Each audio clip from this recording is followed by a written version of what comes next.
Um, I believe we'll get started while the others are still settling in. So, Bula Vinaka and good morning to you all. Um, I would like to welcome all my colleagues, judges, our participants from the different Pacific Island countries. We have the judges here, stakeholders, financiers, participants, and distinguished guests. So I'm Rishika Gounder, and I'm the associate for the Pacific Green Entrepreneurs Network Program at Global Green Growth Institute. We are normally called GGGI. And on behalf of GGGI, I would like to kindly welcome you all to the Pacific Greenpreneurs Accelerator Regional Pitch Finals. And this event is organized by GGGI and funded by the Qatar Fund for Development. So I'll just quickly tell you what are we expecting the program to be like today. So we would be hearing a welcoming remark from our country rep from GGGI, and then I'll do a brief introduction of our judges who are seated here in front, and then we will hear from our business pitch finalists, and then we would be hearing, we are going to have a break, which is planned for 11:20, whereby you will get the opportunity to also visit the showcase booths and enjoy morning tea.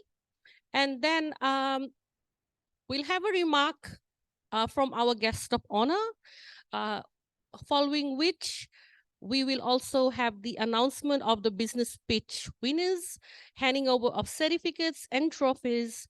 And then we'll also be giving the opportunity to our winner to say a few words, followed by vote of thanks and closing, and not forgetting the wonderful group photo that we all love to take. And then we will have networking lunch, which is aimed for 12:30. And yeah, so that's our program today. And just to tell you a bit on what exactly is this event about. So we have been running the Pacific Greenpreneurs Accelerator program since March. And our participants were able to, they entered in the national level investor pitch events in their respective countries. And so the countries are Fiji, Tonga, Vanuatu, PNG, and Kiribati. And so the winners of those pitch events are now, they have been flown into Suva, Fiji, and they are going to be presenting their pitch here at the regional pitch event, which is really exciting for them and also for us. And so in this demo day event, we are basically wanting to provide our participating green businesses this unique opportunity to present their business solutions and also connect with like-minded entrepreneurs and also interested stakeholders and investors. And this definitely is giving them the opportunity to showcase their innovation and business plans to the investors as well. And you would have, while coming in, you would have seen the showcase booths. So they are also present, having showcase booths outside. And on your tables, you would see their investor profiles. So please do go through those and get to learn more about their business.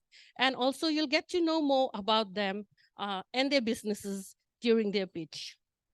So now I would like to welcome Mr. Daniel Munoz-Smith, who is GGGI country rep to Fiji, Kiribati, Tonga, and Vanuatu.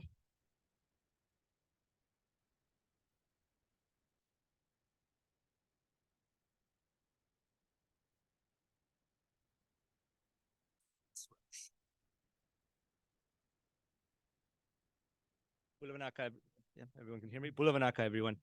Good morning, ladies and gentlemen, entrepreneurs and esteemed guests. As Rashika has mentioned, my name is Daniel Munoz-Smith. I'm the GGGI country representative for Fiji, Kiribati, Tonga, and Vanuatu, and some of our regional programs. It's a pleasure to be here on behalf of GGGI to welcome everybody to this particular session and event as part of the Pacific Islands Entrepreneurship Expo. Really excited to be here and welcoming everybody to the Pacific Greenpreneurs Accelerator Regional Pitch Finals. This pitch event is very exciting, and it's the first of its kind in the Pacific. It's bringing together promising Pacific green businesses to showcase and pitch their business plans and solutions to the audience, including our esteemed judges that are sitting here at the front table working away, getting the final comments in. So thank you very much, judges. The event is the culmination of the Pacific Greenpreneurs Accelerator program, which began its journey 6 months ago in March. The winner and the runner-up of the pitch finals today will gain a study trip to Qatar to meet with other innovators and entrepreneurs. So a little bit about the program itself. The Pacific Greenpreneurs Accelerator program supports high potential green enterprises to develop and become investment ready, to scale their green businesses, enterprises, and create sustainable green jobs in the Pacific region. The program is implemented by GGGI. We, GGGI, are an international organization championing green growth, which we define as economic growth that is environmentally sustainable, climate resilient, and socially inclusive. Currently, GGGI counts 46 member countries in its organization. We have 5 here in the Pacific: Fiji, Kiribati, Papua New Guinea, Tonga, and Vanuatu, but through regional programs like our Pacific Green Entrepreneur Network program, we work in many other Pacific Island countries, and some of you are here today. GGI supports green jobs creation and economic empowerment of vulnerable groups such as women and youth. And the Pacific Greenpreneurs program is at the core of achieving these goals through incubation and acceleration support to green businesses in the region.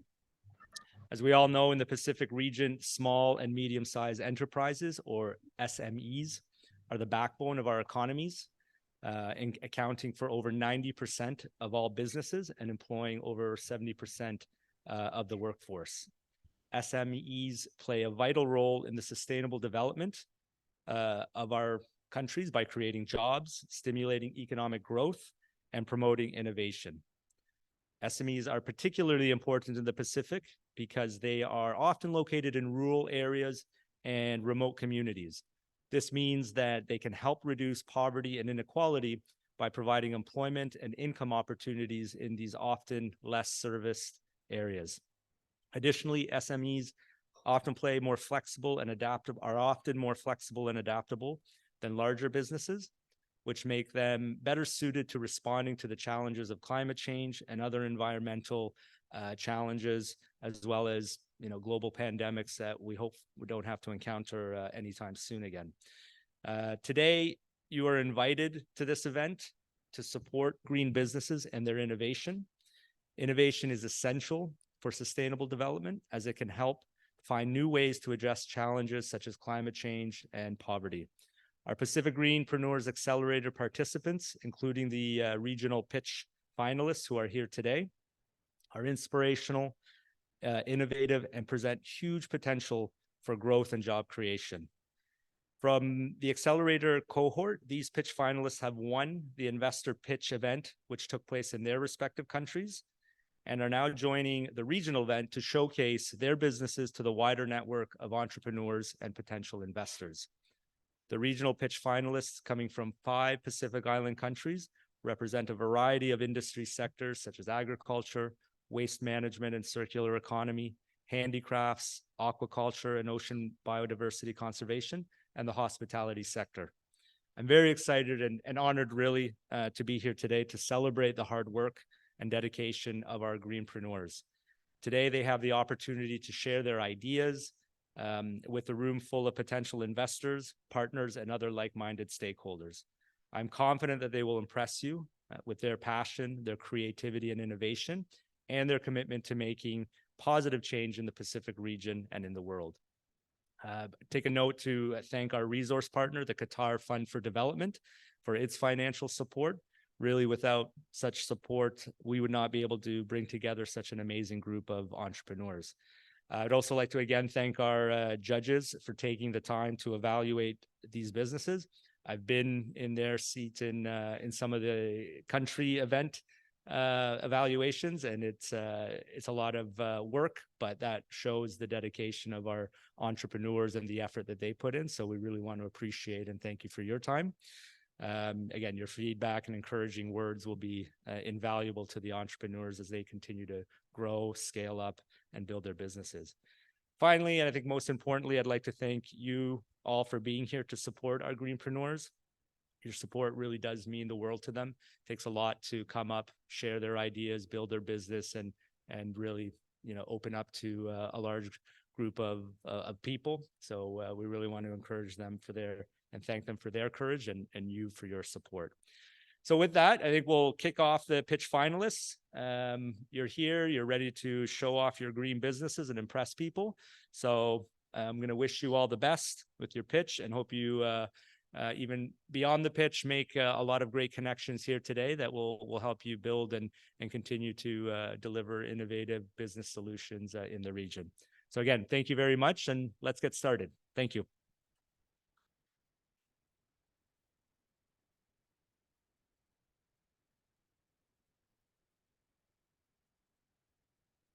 Thank you, Daniel, for those wonderful words, and also for the best wishes for our pitching participants. And before we kickstart the actual pitch, I just wanted to mention what all do the participants get who are here after participating in this event. So very exciting. The winner and first runner up gets to go to Qatar study visit. It's fully funded. So they get to go on their trip, which is really exciting. And then the second runner up would be given 1 year of virtual membership at Greenhouse Co-working. And all the finalists would get 6 months of virtual membership. And you can see here on my left, those lovely plaques that they're there, they would also be given that as well. That's for the first runner-up, second runner-up, and the winner. So dear participants, and also our guests, this really is an exciting moment. So let me introduce our very hardworking judges who have been here from the morning. So we have Zoe Victoria, who is from UNCDF. Maybe Zoe might want to raise her hand. Okay. And then we have Marlene Dutta from Good Region, and Trevor Guggle, who is from GGGI. And then we have Willie Kawang Singh, who is from Zion Civil Works. So thank you very much, judges, for your dedication and being here today. And moving on, so we will basically be hearing from 7 of our participants. 6 are present here in the room, and 1 of them is going to be presenting virtually. And each business will be given 5 minutes to pitch, while the judges will be given 10 minutes to ask questions. And when it's 1 minute to go, 1 minute is left, my colleague in front here, Miwa, would be raising a little paper and trying to indicate that 1 minute's left. And I will also be kind of looking at the judges and trying to indicate that it's one minute's left. And at the 5 minutes for the participant and 10 minutes for the judges, we would put a stop, just to be very fair. And yeah, so with that, I would now like to welcome our first participant, who is Ms. Talay Tora from Jinjalay, Fiji, PTE Limited. And she's from Fiji. All the best. So I'm the first, no pressure.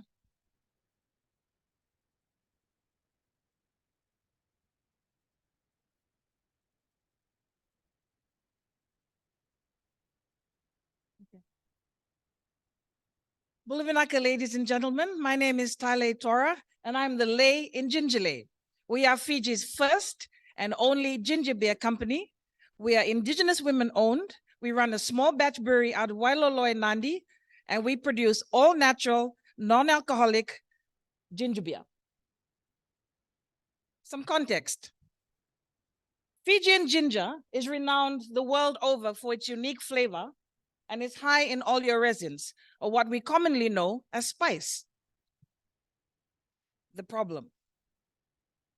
The consumption of sugar-sweetened beverages, commonly known as SSB, increased to 32.73 liters per person in 2003. That was some 20 years ago. Can you imagine what the consumption rate is now? You're looking at about 45 liters per person. Now, these are all your highly sugared drinks like the Fantas, the Cokes, the Sprites. Currently, all ginger ale and all ginger beer is imported into Fiji. In Fiji, diabetic amputations occurs every 8.5 hours. That every 8.5 hours, someone's hand, leg, or foot is being cut off. 1 in 3 Fijians are diagnosed with diabetes. That's 30% of Fiji's population has diabetes, making us the highest NCD rates in the world per capita and the highest diabetes rate in the Pacific.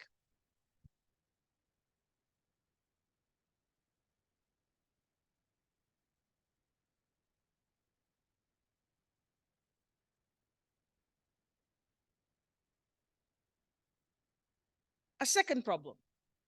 Over 19,600 tons of plastic was imported into Fiji recently or last year.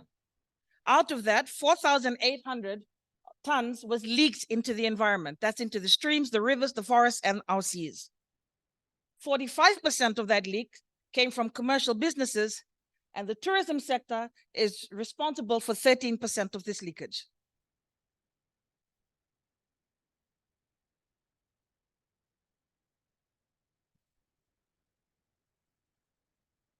Now, the global ginger beer market was valued at over 4 billion in 2021 and is projected to reach over 9 billion by 2030. The question, therefore, remains, we have world-renowned ginger in the country. Why are we the only ginger beer company and trying to do it through sustainable packaging? The Fiji ginger export in 2021 was over 3 million kgs. 1.2 million was raw, brined, powdered, candied, and juice. Absolutely no ginger beer was exported out of the country. We believe we have the solution. As Fiji's first and only ginger beer, through our wild fermented, all natural, low in sugar product, which promotes gut health because we're a probiotic drink. And we use local ingredients such as moli, lemon, zomboy, lemongrass, guava, salsa. And most importantly, we promote gut health. We serve our beers currently in 19-liter kegs, 50-liter kegs, 1-liter flip-top bottles, and 330 glass bottles. Our value propositions are, we promote value adding of our local resources. We believe in an all-natural, fresh option. We're an import substitution company. We support local farmers, in particular women farmers. We promote gut health, and we believe in a circular economy. To date, we've been blessed with really good business. We're currently still servicing the Sofitel Resort and Spa, where we have a cocktail using our ginger beer called Fiji Style. Potential business interests. Currently, these are businesses that are wanting to do business with us. Unfortunately, we are unable to scale and provide them with the demand that they're after. But these hotels, since COVID-19, believe in promoting fresh options for their customers and also promoting gut health. So judges, our ask this morning is for 50,000 USD.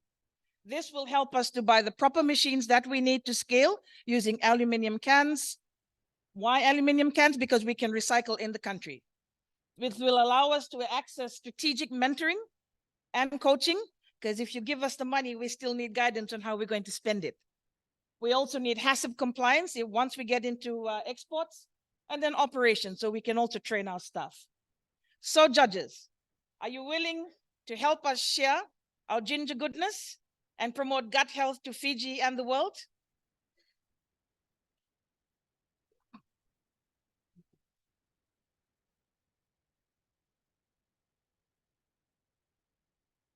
All right.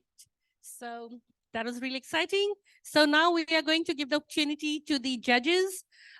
We would start with judge number one, and then they would take turns to ask questions. And I'll give it 10 minutes. Thank you. Hi, good morning, everyone. First of all, in the spirit of transparency, I'm going to actually announce that I'm recusing myself from this pitch because Tale is a personal friend of mine. So I'll hand over to judge number two. I've never met Tale, so no problem. Tale, first of all, thank you very much for that presentation. I noticed you didn't put up any financial figures, just so that you know I'm an entrepreneur myself. However, I've seen your revenues. The revenues look good. They show, an increase year on year. What's interesting for me is your expense. The revenues means nothing to me without the expense. What's your profit margin?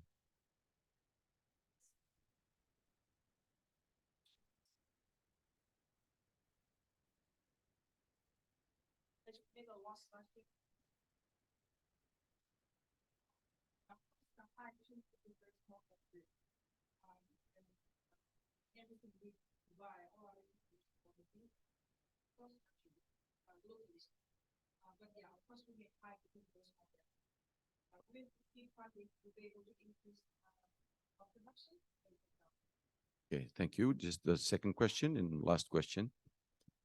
What do you see as your biggest risk or challenge, and what mitigation factors have you put in place or will put in place?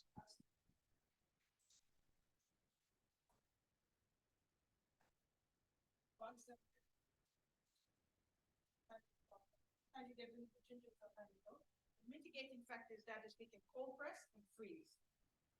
Again, this is part of the equipment that we want to scale. Right now, it's all handmade, but once we're able to buy in bulk, we can freeze for them to then make the ginger. That's our biggest risk. It's the ginger market.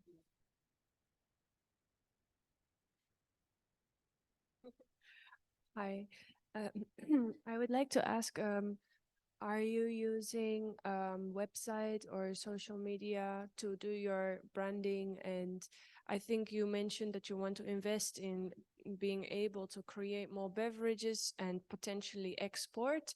So how do you plan to use technology to access those markets? Absolutely. So we have an Instagram and Instagram and Facebook page currently. We haven't actually gone into a website yet.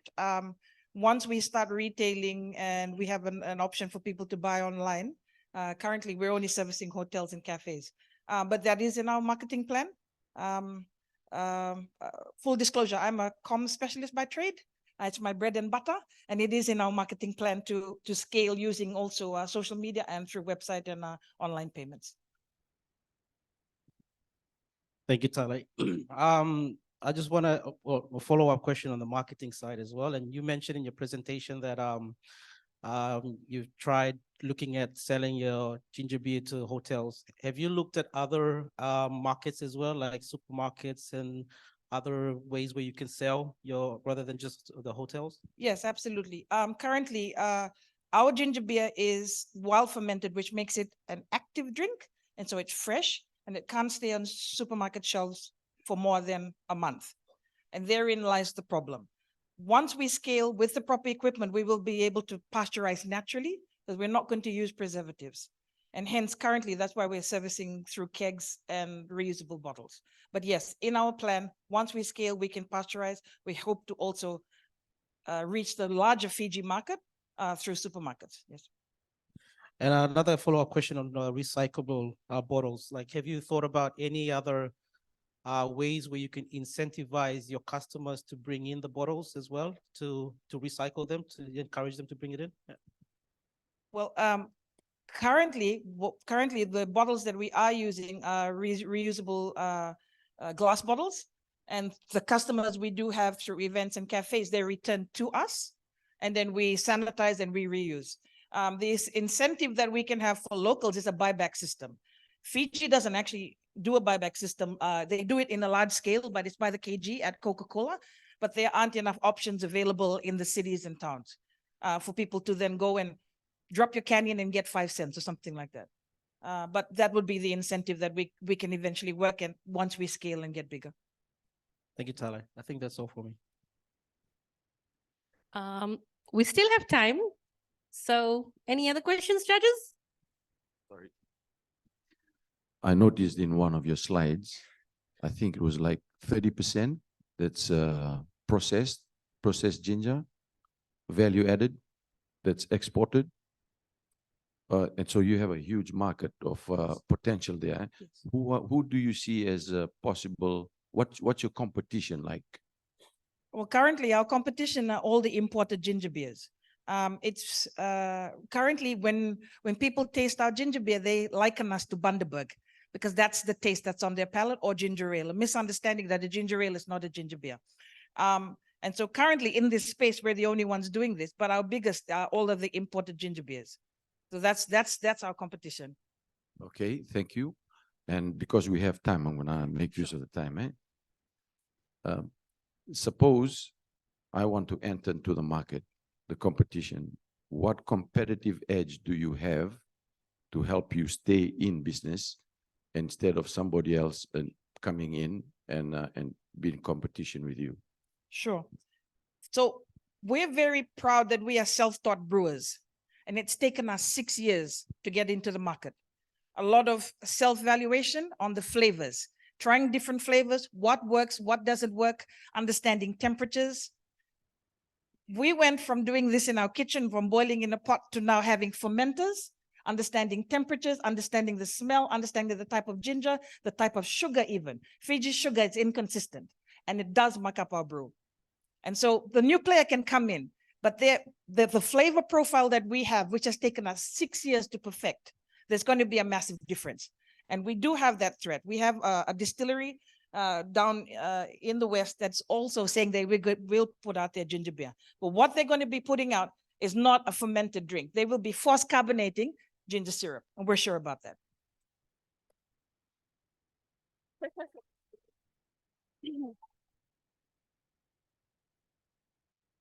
Your investor profile mentions that you might be interested to go into specialty craft brews and ciders. Could you explain a little bit more about your long-term vision? Absolutely. So our long-term vision is we want to open up a craft brewery, and so that we can have local tourists come and visit our craft brewery and come and taste through a tap room type system. So ginger beer is basically like the base. The brewing techniques are all the same in terms of making cider, making wine.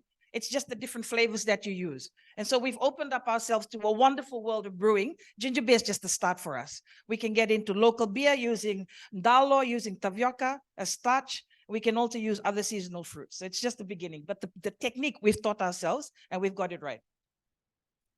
I have a follow-up question. Sure. You mentioned you're working with some local farmers and people helping you, women particularly. But in terms of your core management team, strategic team, how big is it now? And are you looking to grow that? What kind of skills would you need to kind of realize this vision? Absolutely. So we have 2 co-founders, myself and my partner Yoshiko, and we have 3 staff, all female. And we are looking currently, when you're talking about sourcing, we have Vitila here, whom we source fresh organic zomboy from in Sambeto. And when we scale, part of our plan is we really want to have mentorship programs for women in STEM, because currently you don't have any female brewers in the country. For the bigger companies, they're all male. And so we're wanting to scale and open up more channels for girls to come in through science, come in and have an attachment with us. And It's not that we won't employ men, but yeah, women run, girl power. So yeah.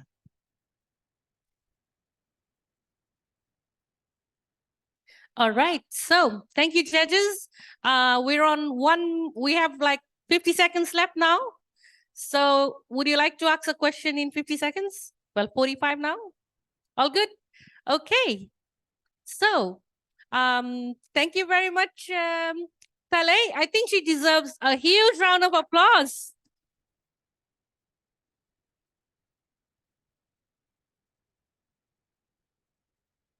I think let's give her another round of applause for being the first one. Well done, Tale. So now we are going to be hearing from our next participant who is from Fiji as well. And I'd like to welcome Mr. Watasani Nata Jr., who is from the Merge.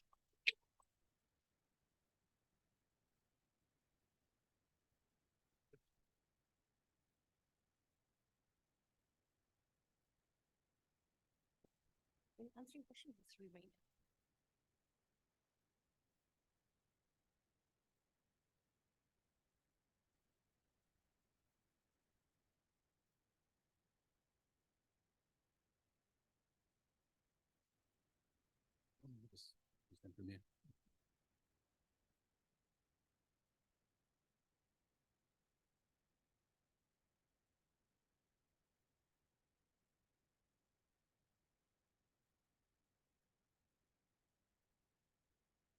Might have pressed the wrong button, eh?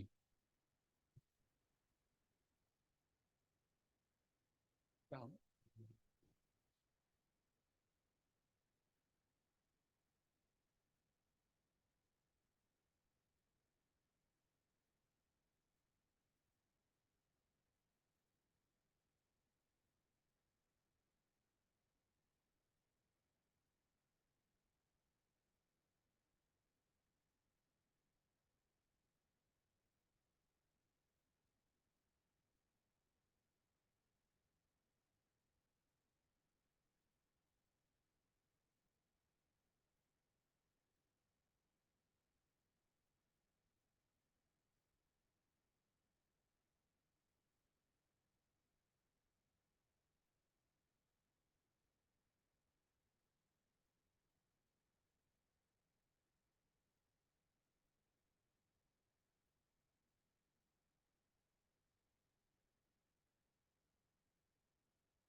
Hi, everybody. That was kind of depressing, eh? Nah, look, all that goes to show is that we're far too consuming so much things, with being consumers, and our landfills can't cope. Yeah, you would known from the slides that the Namboro landfill is actually the only properly constructed landfill in Fiji. Everywhere else is just the usual rubbish dump. Yeah, and it's quite appalling as to how we manage our waste in Fiji. But we have a solution, and I'm here to provide a solution and a bottom-up approach. And we're also going to talk about how we're going to partner with you and the community as well. So in Bulavanaka, my name is Watson. Everybody calls me Watson. And I am the owner of the Merch. Our incorporated name is Salvage Traders Fiji Limited. And as the name suggests, we're a salvage company. So as you can see, we're involved in the business of import and retail of secondhand homeware items from New Zealand and Australia. And in the pictures you can see our containers are there, we're divanning, and then we're sorting our stock before everything goes on into the shop for sale. So it goes through quite a rigorous testing phase and assembling phase. Our main form of marketing is social media. Everybody in Fiji loves Facebook. We currently have 57,000 followers on our Facebook page. So this is some of the stuff that we sell at the store. Everything is all tested, refurbished, and sort of assembled as well. You'll see the furniture pieces are all flat back furniture, and that's all assembled by the team that we have. This is the usual crowd that normally comes through our new stock opening days. We can receive to about 2,000, 3,000 people all at once. And the way we've done our marketing is that we've hyped it up as a sort of an event. So everybody responds. Everything on there is because of a Facebook post. Everybody responds to Facebook. I'm not going to put on everybody else for mainstream media, but you know, mainstream media is a bit old school these days, eh? Everybody loves Facebook in Fiji. So as part of our, as an extra revenue stream also, and as part of our waste management systems, and at the merch, we've got what we've called a repairment sale. All the items that are rigorously tested before they're put out into the store, the stuff that doesn't make it into the store goes into our repairment sale. This is specifically for those that love to repair items, right? These items are faulty, we advertise it accordingly, and our disclosures are proper, so we don't break the law. So specifically catered to those that love repairing items, upcycling also, and they're sold at quite a very cheap price. And you can see, as a revenue stream from 2019 to 2022, we made around over $100,000 in from our repairment sale. Yeah, and it's not done all the time, so it's done within a span of like 3 months. So this is an extra revenue stream that we'd like to benchmark our solution that we'd like to provide also. So this is our team. We're gonna, when I describe the solution, the lovely Tiko Lindua, who's sitting at the back there videoing me right now, probably live on her Facebook at the moment, she's gonna join the merch team and be the creative director in the project that we're trying to pull off. We're kind of opposites with Tale Tora and Gingerle. There's all guys there, but you know, not. We would love to employ females. We lost females during COVID because they didn't want to take the jab. So klanga, eh? I'm sorry. What's Sonny? Oh, it's more Your than time's up. Okay. So solution is upcycling. We want to partner with the community, just bring in items of specific nature. And there's a list of items that we will publish in our Facebook page. And we will also partner with the Silver City Council to bring in items also. I will need you to stop here. Okay. Oh gosh. Okay, here we go. Sorry, you guys are just going to have to ask me with the questions. Okay. All right, so now we will give it over to the judges, and I think we'll get Marlene to start this time. Yeah. Naka Watson. Yeah, go for it. Yeah. Just getting into that. So pity that we ran out of time there. But just curious, because we haven't seen the rest of your slides, but also within our packs here, that we don't seem to have an investor profile. So could you explain exactly what you are looking for and why, or for what purpose? Okay, sure. So our ask today is for the full $50,000 US dollars. What we want to use that money on is specifically for operational costs. We want to employ 2 or 3 new staff, the more technical range, our creative director, Tiko, and maybe 2 more personnel who's more creative, intuitive, you know, woodwork, and also metalwork and glassworks as well. And the other 30K that we plan to spend on is on plant and equipment that we want to bring in specifically for all the upcycling that we'll do. So it's basically just to establish the cost, and we hope to retain the money, to make the money from the stuff that we sell in, that we make and sell through our retail shop as well at the merch.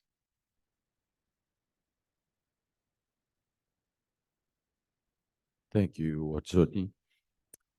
I know it's great to be optimistic, and I already feel optimistic just listening to your presentation. But when the business plan covers for risk management, you know, what can go wrong?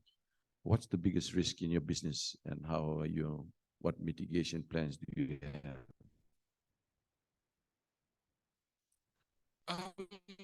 I would say COVID. I think by far, it's more so business continuity and interruptions in between. So, you know, on a scale maybe COVID's on the top of it. God forbid that we get into another bloody pandemic. And then we have natural disasters, then political upheavals and all of that on business interruptions.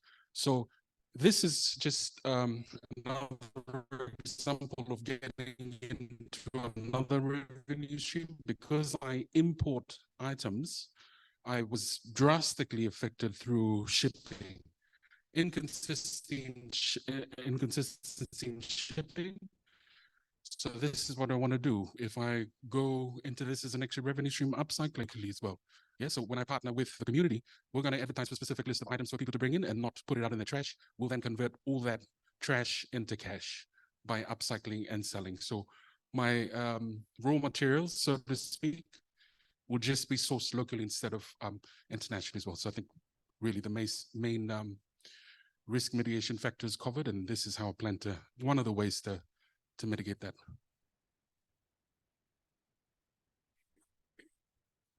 Thank you for your presentation. I was just wondering, in terms of the landfill, what's the main items that are currently being brought into landfills or Plastics. and Plastic. how does your business reduce the amount of plastics that end up in the landfill? Sorry, so some part of the items that we've got on the listing that we want people to bring in, what we do, I mean, through the whole principle or the logic of upcycling is then we'll extend the shelf life or use items like, say, for instance, plastic bottles as well. We've got plastic bottles. We don't really want to do stuff with plastic bottles, but Tico would probably correct me on this. But we'll then give it to those that deal with plastics as well. Would just be another collection sort of passing through as well, because we're getting glass bottles as well. So we'll then pass them on to the people that will use it if we don't convert them and upcycle them as well. Yeah. So it's part of the listing as well. Some of the plastic stuff is on there, plastic bottles, plastic cups as well, because these are sort of arranged around the things that we can make. But it's not a confirmed listing, not a maybe confirmed one for a better term, but it's not exhausted at the moment. As we develop along, then we'll extend the listing of stuff that we would like to receive from the public. Thank you. Thanks, Watson. I also want to understand a little bit about your business model. So I didn't quite catch the whole entire presentation because you ran out of time, and unfortunately I didn't see your profile here with the rest of the other participants' profile. But can you explain a little bit more about, so you mentioned that you import a lot of recycled and secondhand stuff overseas, correct? Are you also looking at other secondhand and recycled materials in Fiji as well as, or is it just overseas imported stuff? Is that, and can you explain a little bit again, just for my own clarity, your whole entire business model? So we import, our main source of income is importing the items, and then we test them and then we retail. Yeah, so that's our main stream of income at the moment at the merch from Australia and New Zealand. So it's all our suppliers based in Australia and New Zealand are involved in what we call reverse logistics. So that's huge in terms of them being the middlemen with the manufacturers and holding the manufacturers accountable to what they make. And as part of contributing to that, they resell items that are sort of, placed back on the shelf. Countries overseas have return policies, not so much strengthened in Fiji law, but practice over there. So all of the items don't go back on the shelf. They ship it out to clients like us as well, and that's how we import. Yeah, so that's our main source of income. But locally, what we're going to do is usually we want to use the upcycling idea to get items and prevent them going straight into the landfill, upcycle them and give them an extended life as well through reselling in our shop.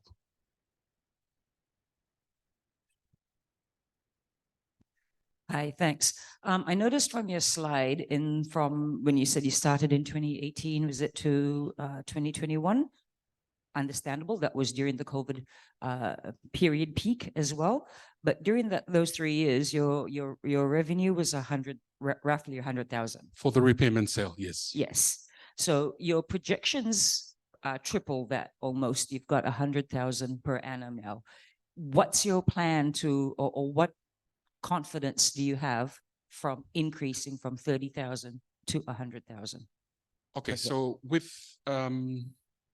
so we try to use the income from the repayment sale, which is an added stream of income for the merch, apart from the stuff that gets sold through the main retail shop. All the stuff that doesn't make it into the retail shop goes into a repayment sale. So those are the 40 items.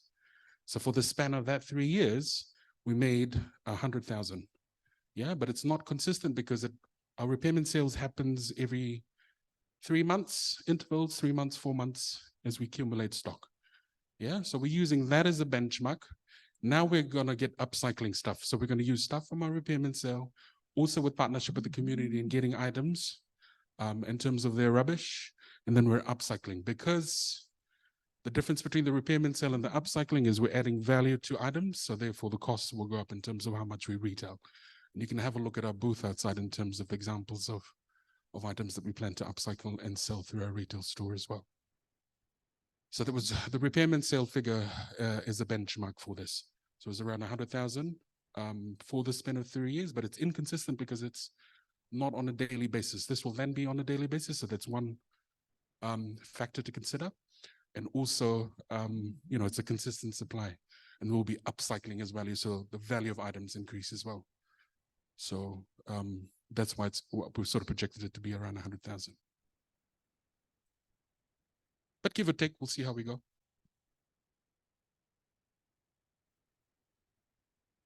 Okay, thank you very much, judges. You're really managing time well. So thank you very much to Watisoni. And now we are going to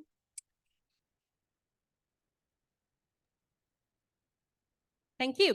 So now we are going to be hearing from our virtual participant, who is Mr. Masa Kawaguchi. He is from South Pacific Muzuku Tonga Limited.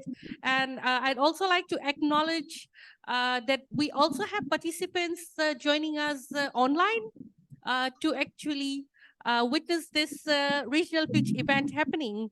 So can I just get the tech team to bring Masa online here?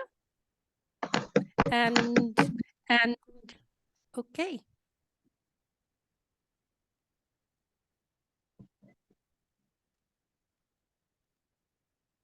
We'd also like to request Masa to turn on his video. Okay, great. We can see him.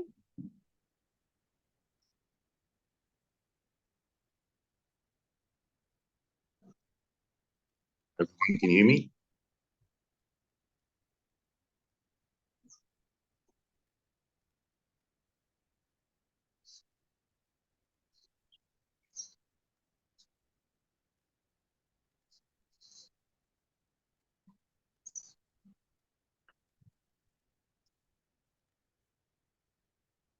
Okay. Morning, everyone. My name is Masa Kawaguchi. I'm with South Pacific Muzuku.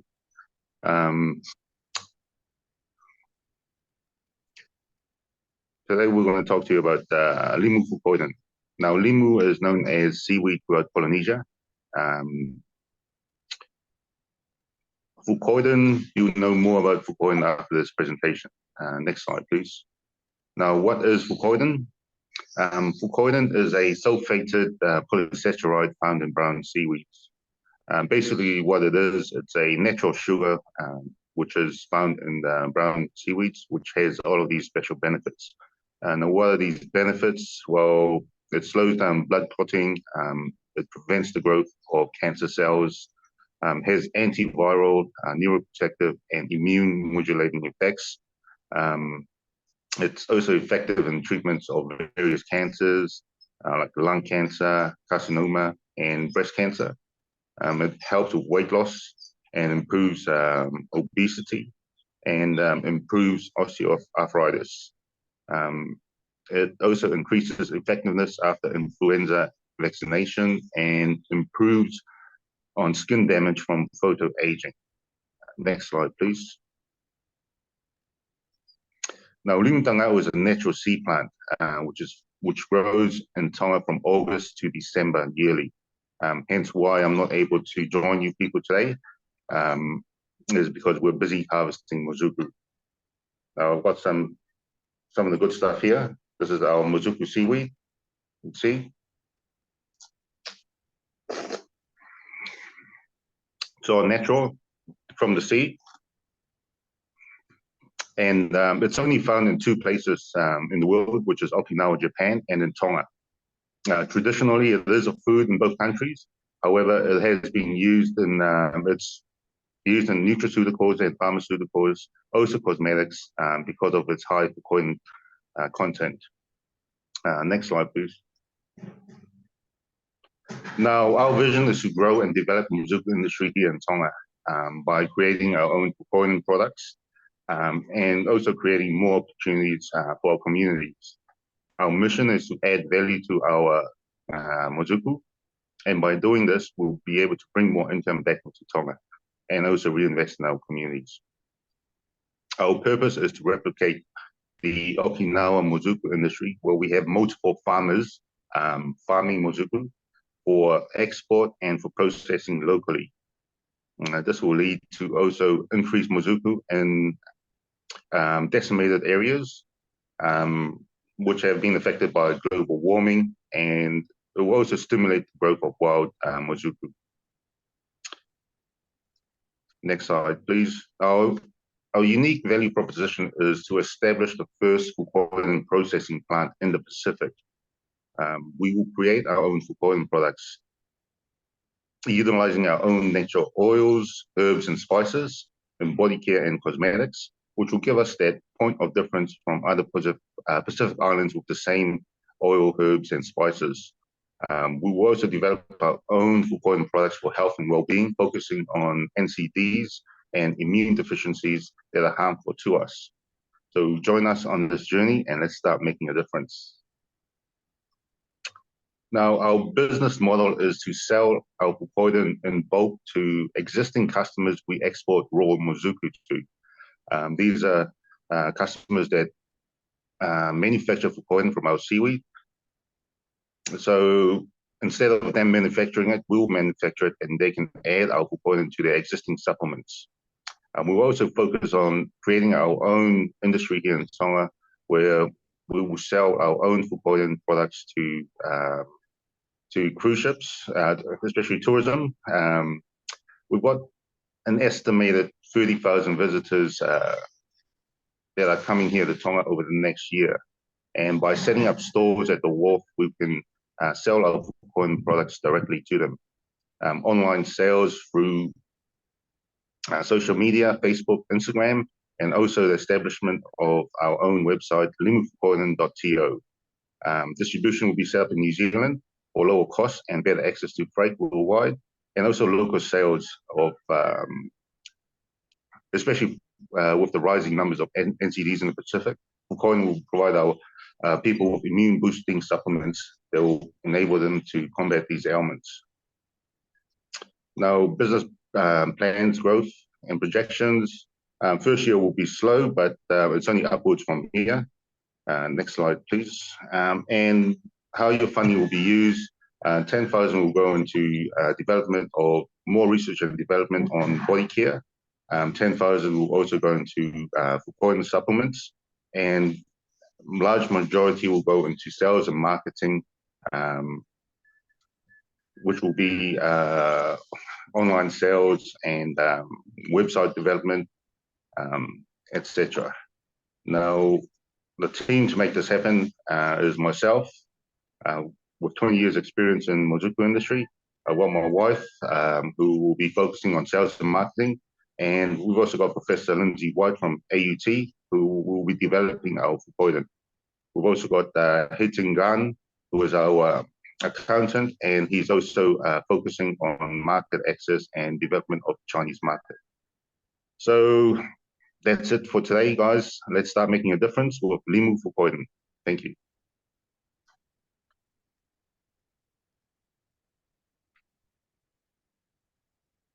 Thank you, Masa. I was just going to stop you there. Thanks for wrapping up on time. And now we'll hand it over to the judges.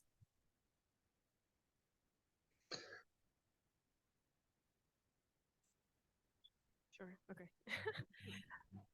Thank you very much. I was reading your investor profile and listening also to your presentation, and you mentioned that you want to both export the product as well as process it locally. So I would like a little bit more explanation on that. Are you planning to process the raw product, or will you export raw?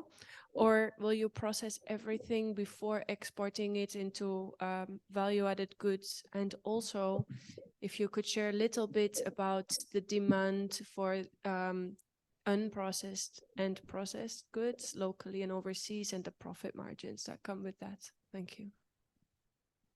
Well, our plan is to process locally our fukoiden, but not only that, but also, we won't stop exporting our raw mozuku to existing customers. So we'll be doing both, supplying raw mozuku to existing customers, but also processing our own fukoiden here in Tonga as well. Could you share a little bit about the profit margins for the different sections? Well, the profit margin is retail for fukoiden for per kilo is about $1,000 per kilo. Retail for raw mozuku per kilo is about $2 per kilo. There's a big difference there between the raw product and the actual finished product. But in saying that, in order to get 1 kilo of fukoiden, you need to process about 100 kilos of raw mozuku. So yeah, that's $200. Yeah, that's about $200 to 1,000. Sorry, that's $2,000 for. Sorry, guys.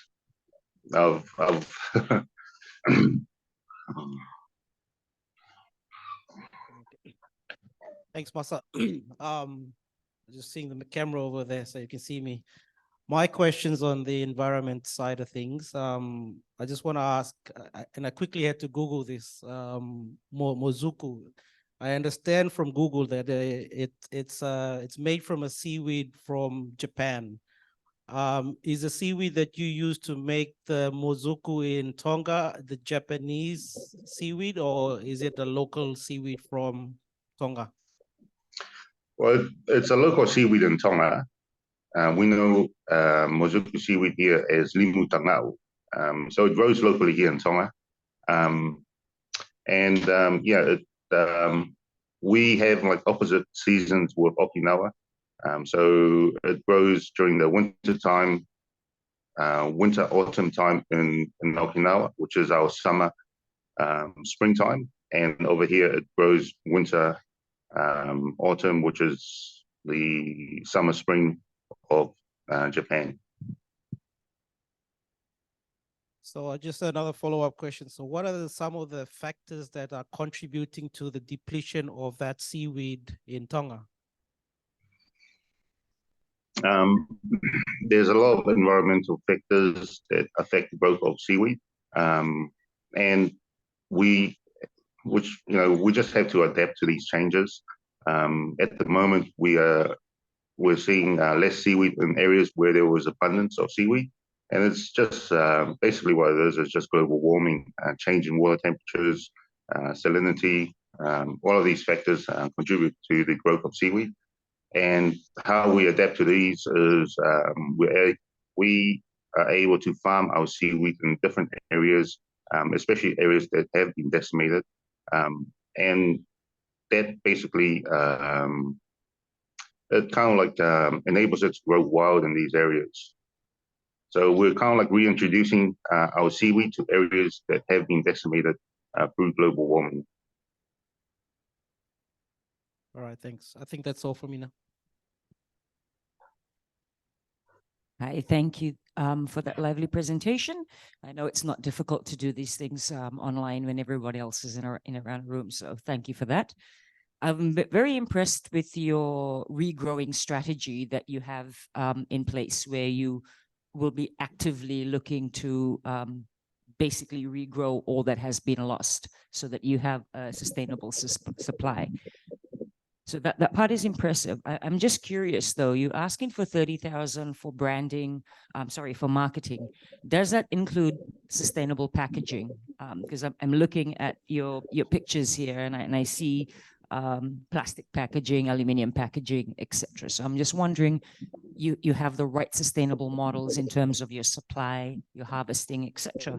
But then you have your freight and your carbon footprint in having a distribution center in another country. So you have to send to one country and then from there distribute, plus your packaging. Do you have any more greener solutions in place for either of those items? Yes, we will be looking at that. But at the same time, it's about accessibility for us to access that type of packaging material. It is quite costly, especially when you are based in Tonga. There's a lot of cost factors that are involved, especially with freight. So, it's about, basically it's just having access to that type of packaging, which is limiting us from utilizing it.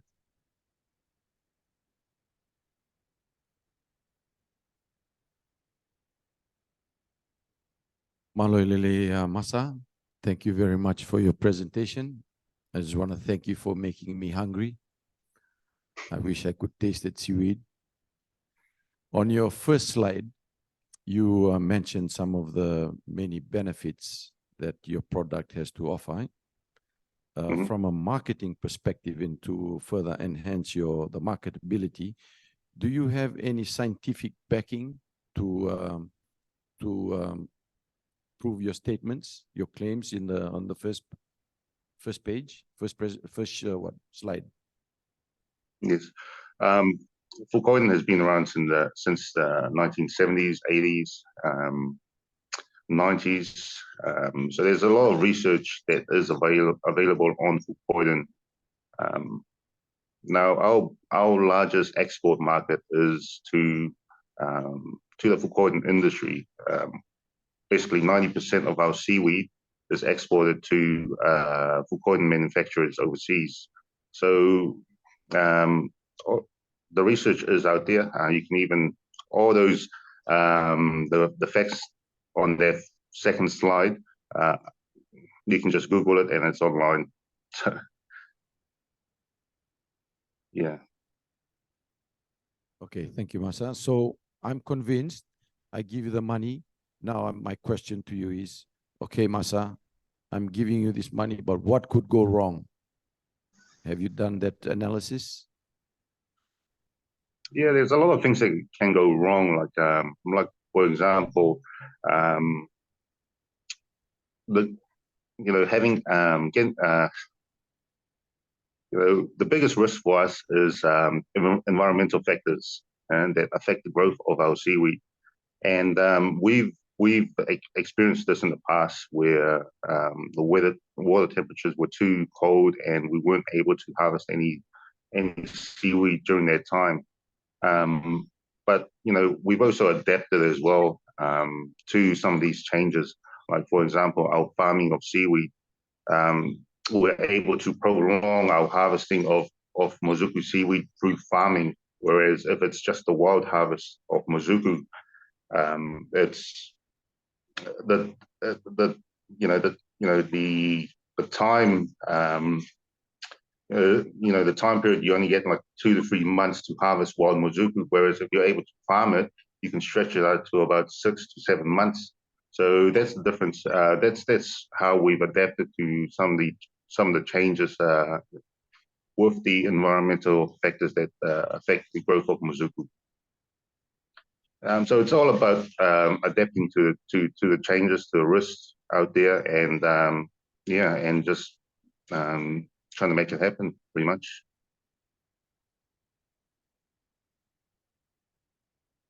All right, so we're on the 9-minute 15 seconds mark, and we'll wrap it up here. So thank you very much, Masa, and let's give him a round of applause. Thank you. All right, so We would now, while the tech team is bringing up the next slide, I would like to welcome Mr. Jonathan Inapolo, who is here from PNG, and his business name is Dolo Commodities Cooperative Society.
I bring you greetings from Papua New Guinea, one of the Pacific's rainforest basin.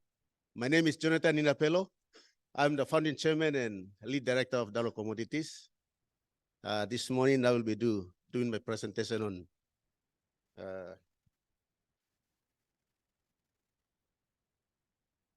creating resilience, design, and access to value chain for village farmers and farming systems by increasing organic food production. My website is there. You can look at it. The social media stream has taken some of the stories which I have put the pictures up. We are into agri-farming, agri-business.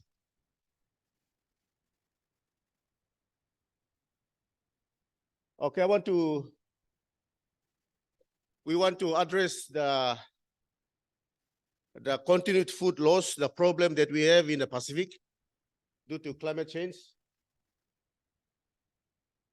and cash flow, no cash flow in the rural areas, no employment created, depletion of soil and minerals from overfarming, especially in my community.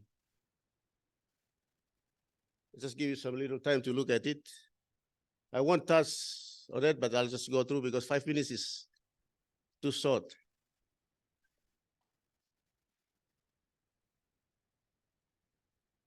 That's my business objective. We want to build resilient communities for sustain social, economic, and environmental growth. We also want to be practical, profitable, sustainable, and tangible in green economy. That's our solution.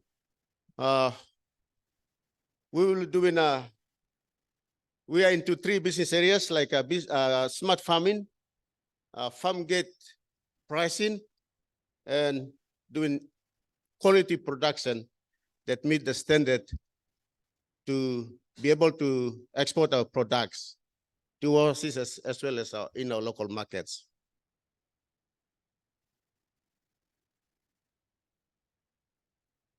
That's the revenue forecast. We are into bulk onion. Unit cost for bulk onion, current price in PNG is 130. And for coffee, 1 bag is 300 kina. So, but we have a problem with the production in coffee because coffee is a seasonal crop. And we expect coffee just in 9 months. And after 9 months, we don't have the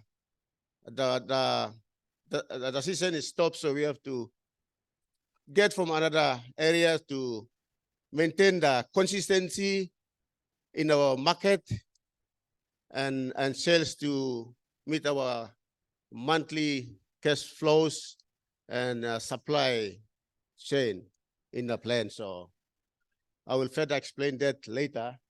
on revenue streams and profit margin. The payroll structure is there.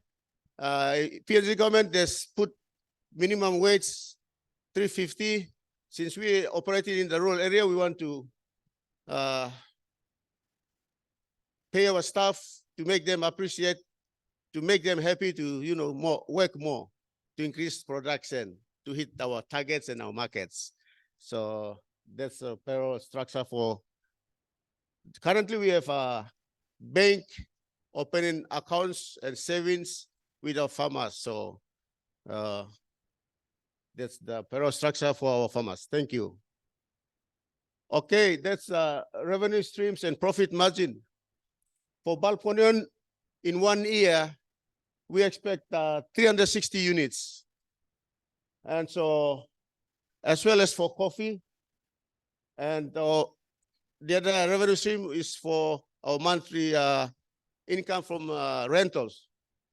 So, total revenue for 2024 is 172,000.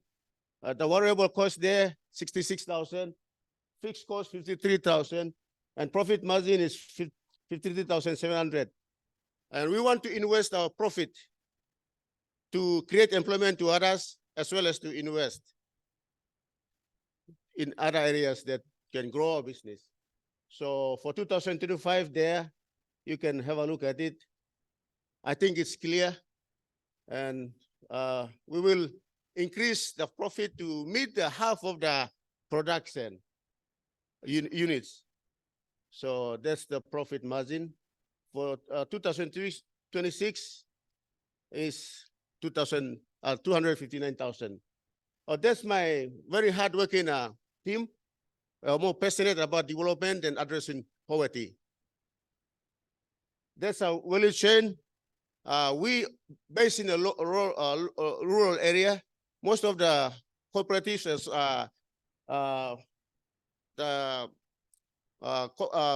cooperative, they're based in an urban area, but we are based in rural area, so we want to help our farmers in savings. So we try to help them. I'm sorry, Jonathan. I will need to stop you here as time's up. So we will hand it over to the judges now. 10 minutes. Pula, I want to talk. So my question, well, it was good to see your projection of your revenue, and you've detailed it very nicely. But you keep on mentioning variable costs. I want to know, like, noting as well that PNG can be a very challenging place to do business. I want to know that, what are some of the main costs of that affects your business, and what's the highest cost that will sort of, affect your revenue streams? Yes, the production side of the cost, like buying directly from farmers in monthly to meet the monthly sales target, buying and selling, and also transporting to big markets. And these are some of the costs because of the transport costs involved. And do you see any other risks that may affect your value chain? Yes, especially in the risk in the area of the, what can I say, in the area of the environment, like we try to address, put the waste into an area that has to replenish at the soil, the hectares that we never produce or use for farming. We can increase the soil fertility to use that land to plant more vegetables. Thank you. I noticed you have very aggressive growth targets to increase your production from farmers in the next 2 years. I think quadrupling that in 2 years' time. So I just wanted to know, how does your team plan to have the capacity to support so many more farmers to increase the quality and the quantity of the produce so that you can hit those targets? Because I imagine that that would be quite a lot of work. Yes, we have a solar dryer. We have the capacity. We dry them. The solar dryer is there. And we also have the demucelizer. We process it. We process the coffee and we dry them in the solar dryer. And then we can do the sales. So we have the infrastructure in place already to meet the international market and quality products. Thank you very much. Along the same line, with your financial revenue projections, have you taken into consideration your competition? How does it factor into your growth? There's a lot of competition, but we maintain the quality at the farm gate. The competition in the town, they just get from Norway. They don't maintain the quality. So our farmers, we give them the good price, even though we in the community, the people, those who are our competitors, those who operate in town, they are more profit driven. And we, really want to address social issues, environmental issues and economic issues, creating employment and at the same time improve livelihood. So we give them good price, so they come to us. I thank you for that clarification. As a social business, that is a worthy goal that you have there. I'm curious about your customers. I know the district is you have a major highway that link you with other provinces next to the Eastern Highlands region where you're from. But who are your main customers, and how do you get your produce to them? Is it by road? Because I think as was mentioned by my one talk here before, that can be a risky way of moving produce in Papua New Guinea. Yes, I think our customers, it's very demanding for coffee and for bulb onion. So most of the times, because they have their own markets too, so they have to come. They have to come at the farm gate. They want to get it at the farm gate. And sometimes we want to bring it to them, we do that. But most of the time, they can come and get it at the farm gate. So because of quality, because of the organic, they come to us. That's great, because then now the risk is on them, not on you. Thank you.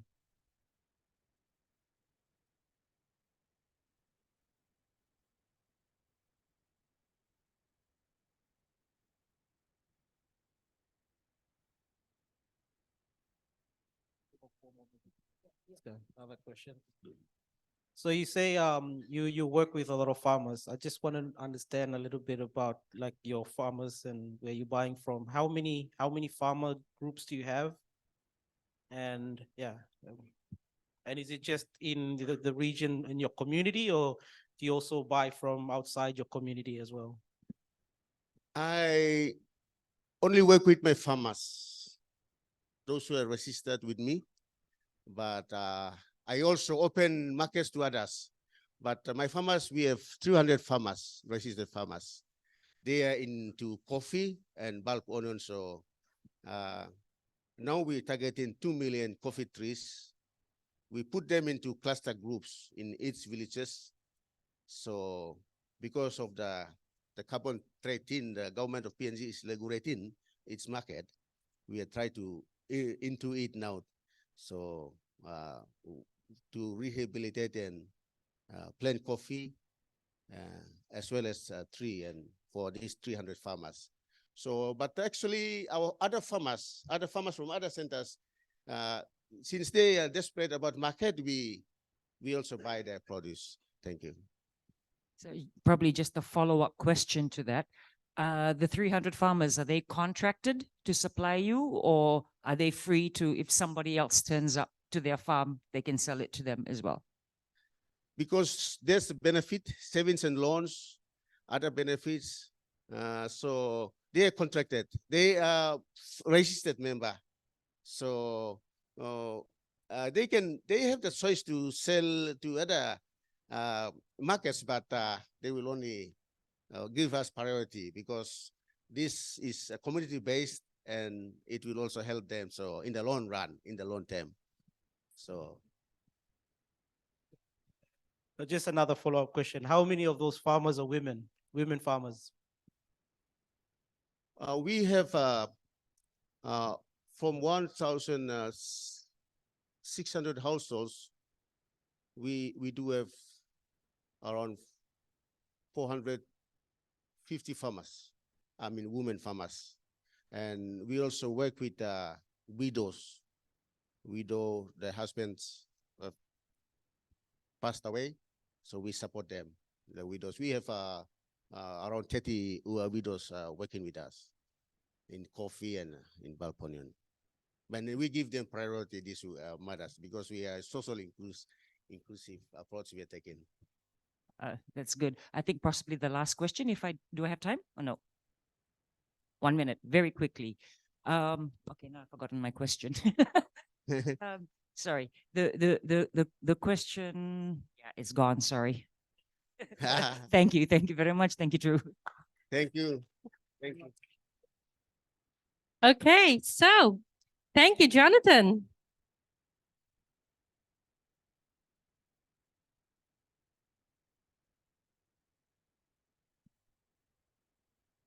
So before moving on, I think I'll let you all just stand up and then stretch and sit down again. But please don't run away.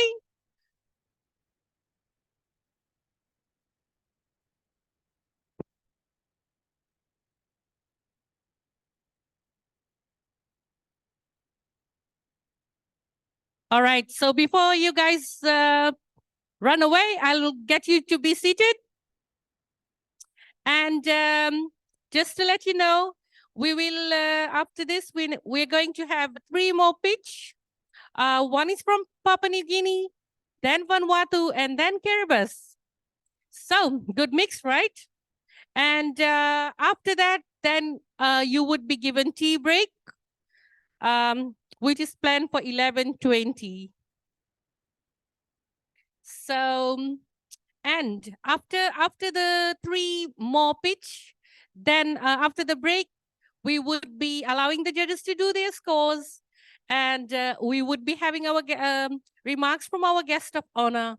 And then the most exciting part for today, we'll hear about who the winners are and also the finalists. So I'm sure you all are really excited and looking forward to hearing about that. And so now I would like to take the opportunity to welcome Miss Esther Daniels, who is from Papua New Guinea, and her business name is Tehen Trends.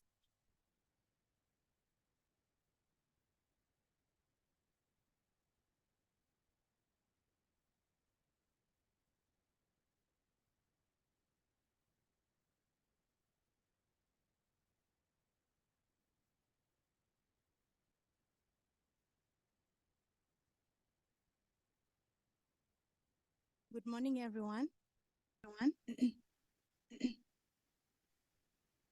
I know that most women, they love to wear jewelries.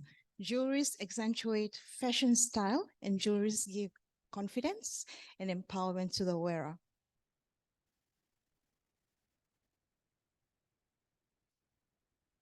31 kilograms of carbon is being emitted every time a pair of jewelry is being produced.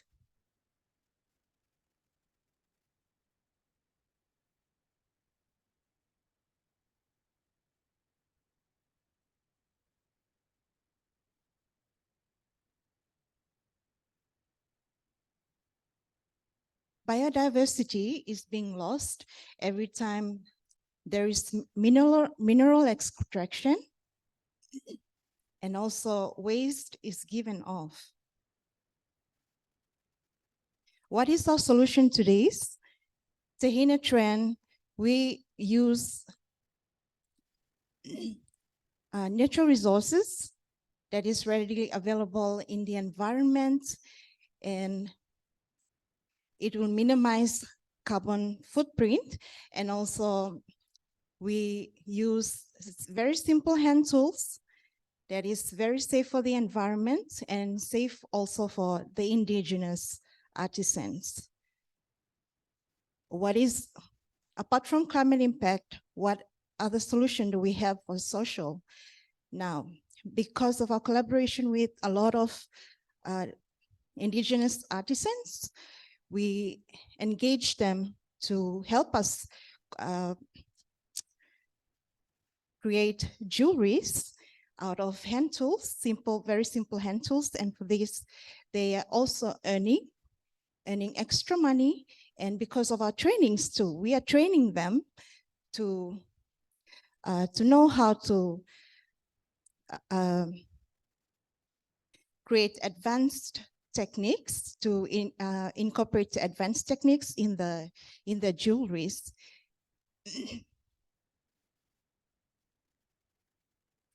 Our target markets are our resellers, and our customers are beautiful customers, female professionals between ages 15 to 50. Therefore, our deal is B2B2C and B2C. We have a total of 2 million females between the ages of 14 to 60. And from that, we can only create jewelries for about 7,000 of them in our serviceable available market. And also from our Facebook sales, we have 3,000 who have been interacting with us and have been buying from us. On top of our unique value proposition, we have added benefits, and that include customization. We customize for our customers. And also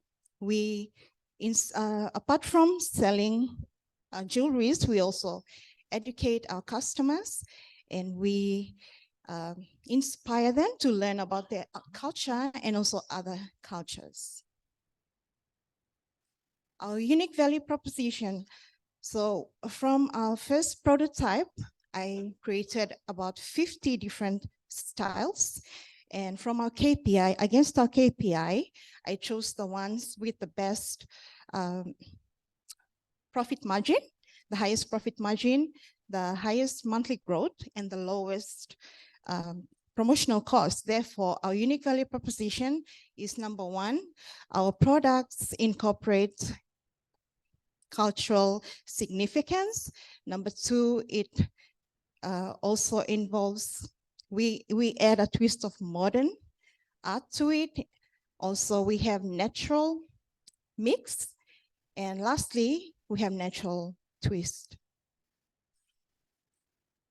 Because of our customers' feedbacks of letting us know that the jewelries are lightweight, unique, and they have cultural significance and affordable, we keep growing, and we have so far we have diversified into a fashion line.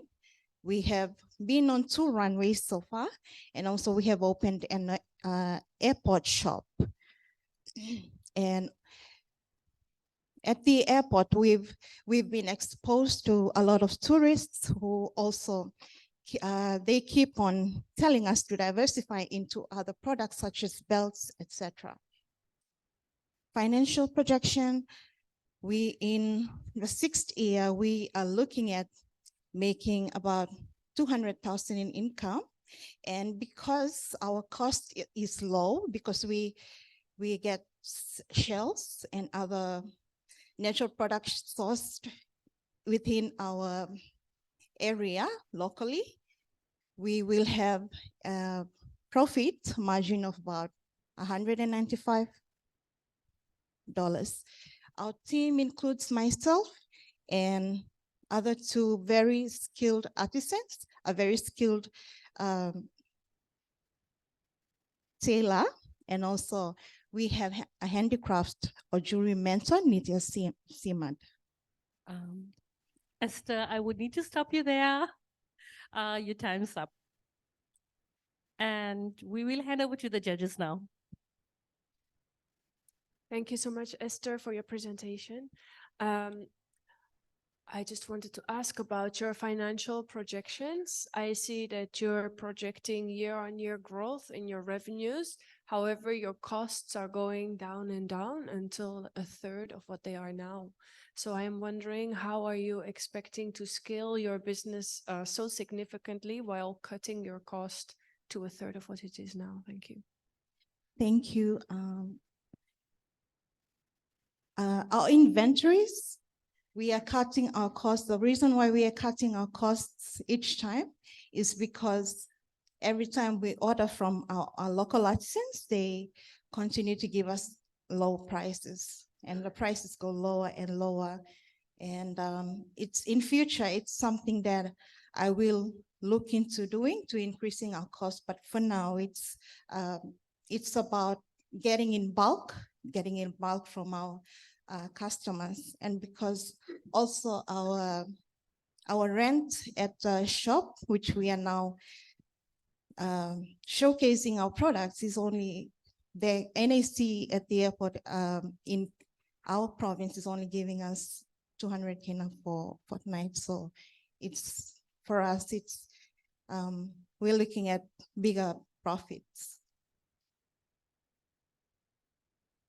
Thank you, True, for that that live presentation. I'm curious. You have a relatively small team, and part of your value proposition is the unique handcrafted local hand tools. How, do you see that as a barrier in your expansion? Because if you're going to continue to promote that handcrafted, hand-designed, unique, how are you able to scale up more when everything is a one-off piece, first of all? Thank you for the question. We have 20 to 30 other local artisans, and we get them as casuals. So when we have large orders, we collaborate with them. And because we are into our 4th or 5th, we are growing. We are in the growing, we are growing business. We are looking at getting in more employment, more stuff. And that's why we have our ask for $30,000 to cater for all that, including jobs and the other side you mentioned. Sorry, just one more before I hand over the mic. You, as you rightly mentioned, you're not even tapping the potential of your local market and meeting local demand with the population size that you have in Papua New Guinea. Do you have plans, though, for export? Because around the world, PNG art is renowned for its vibrance, its color, and so what are your plans there for export? Okay, for export, I really want to export. I actually was invited to take part in the Utah Pacific Fashion Runway in the US, and they have agreed to partner with me when I take part. Unfortunately, I didn't take part this year, but I will be taking part in future. And I am looking at exporting, and they are asking for me to sell some of my products, or maybe, my products in their shops in Utah Pacific fashion. And it's something I'm really looking forward to, because jewelry market is about 256 billion, the value. And if I can collaborate with local artisans, we can have maybe a third or of that value. And this value is for jewelries that are being created by large industries. And if I can get local, instead of getting selling earrings from larger industries, why not? I just collaborate with local people, because I love to collaborate with them. And then we get a portion of that value by exporting. Thank you, Esther. I like the optimism in the growth. What do you foresee as the biggest challenge in accomplishing your goals? And what are you doing about it? My biggest challenge is having to compete with bigger industries, because we cannot tell them that, oh, you are destroying the environment through big machinery. And for that will be my biggest challenge. But as a solution to that, I have social media, and if I have local artisans to collaborate with, I can spread the word, and instead, we can face the challenge, work together. And for me, it's more about collaboration. I'd like to collaborate with local artisans or designers, especially local artisans.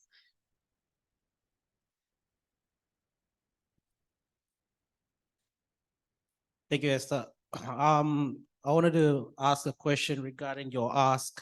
So you got a nice pie chart there, and you said that you're wanting 20% of that 30,000 to go towards product diversification. That's okay. I still got it in my head. So, and then in another slide, you said that you've got about 3,000 members online. You are communicating on social media. Have you done any sort of survey with your customers in order to have an understanding of what sort of new product ranges you would try to look at when you want to diversify, when you get that 20,000?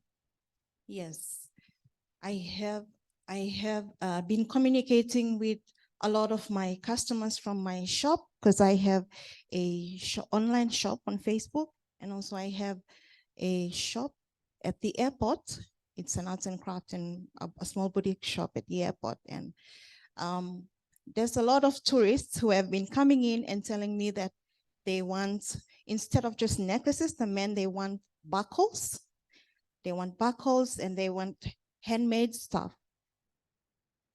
I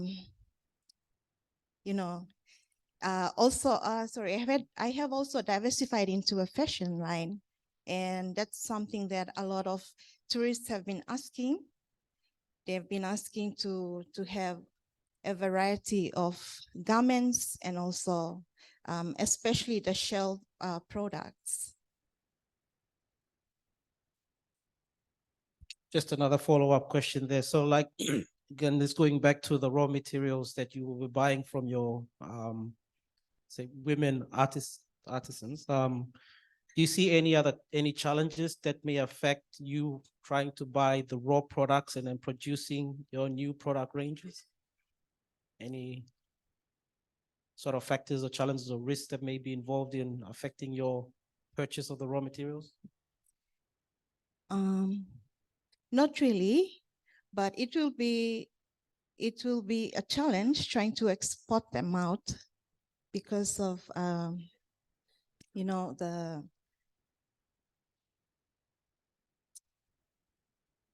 customs and all that. Otherwise, when I try to purchase, there's not really a challenge, because we always have the shells, they are renewable. They renew themselves, they reproduce themselves.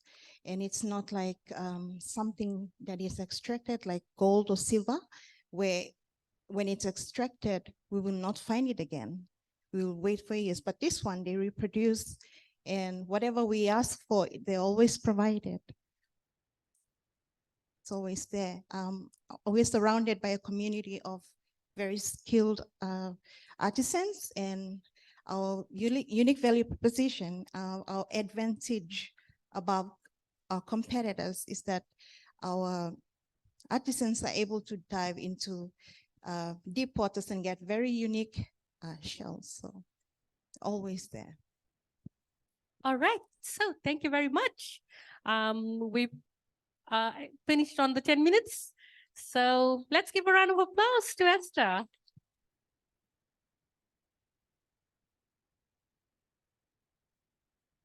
Okay, so now we are going to hear from Mr. Albert Timakata, who is here from Vanuatu. And his business name is Organic Fish and Farm, Mariculture and Enterprise. Over to you, Albert.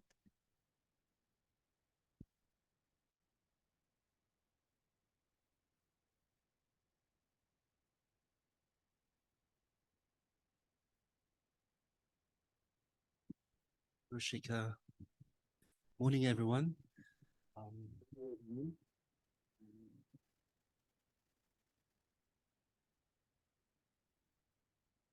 Vanuatu contains some of the highest levels of biodiversity in Oceania. However, its natural habitat is under threat from the growing needs of the agriculture sector and climate change.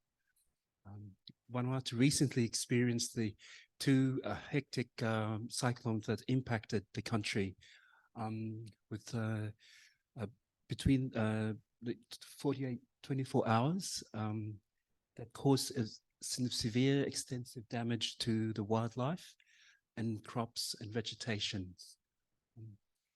Compounding the biodiversity loss and the vegetation degradation is the overharvesting of our natural resources by our communities just to survive against the impacts of climate change. That brought about the purpose and the existence of Organic Fish and Farm, where our purpose and mission is to protect the health of our oceans by creating marine life sanctuaries and nurturing the well-being of our people and our communities. Our vision is to move and transition from a position of unsustainable use of our ocean resources to more integrated use of our natural ocean resources. We established the first marine protected area in 2006 after the overharvesting of our sea cucumbers to allow the regeneration and the natural recovery of of our ocean space. In 10 years later, we sought the assistance of SPC Poecom to provide the organic certification of the ridge to reef of our island using an ecosystem-based adaptation to climate change approach. We registered 290 farmers adopting the Pacific Organic Standards, enhancing the traditional farming best practices whilst preserving our traditional farming knowledge. Through purchase and supply contracts, we supported our organic farmers with the trade of their organic produce from our islands to our urban markets. These are the support measures that Organic Fish and Farm try to facilitate to help with the livelihoods of our people in view of the marine conservation that's in place since 2006. Now, encouragingly, we have 9 marine protected areas surrounding MI Island, implemented by like-minded subsistence fishing communities that have seen the benefits of the first MPA. And with we're fortunate to have also the passionate work of our conservation committee on the island that have done awareness on the need to conserve and also awareness on the threatened marine species such as sea cucumbers, etc. This brings about and provides leveraging from the foundation of the 2 decades so far in our conservation work and the organic certification to be able to make use of our MPAs that are surrounding our islands to use as marine farms. So our unique value proposition is the identification of high potential marine species that we're able to hatchery raise on land and sea ranch across our MPAs. Why sea cucumbers? Sea cucumbers are marine detrifores that consume organic decaying matter and clean our oceans. They oxygenate our marine habitats and provide a cleaner ocean space for our MPAs. Our business model is based on the Blue Ocean strategy that focuses on value innovation at low cost, using the MPAs for the growth of our sea cucumbers. 1 female and 1 male sea cucumber are able to spawn and breed 5 million to 7 million babies. 10% survives in the wild.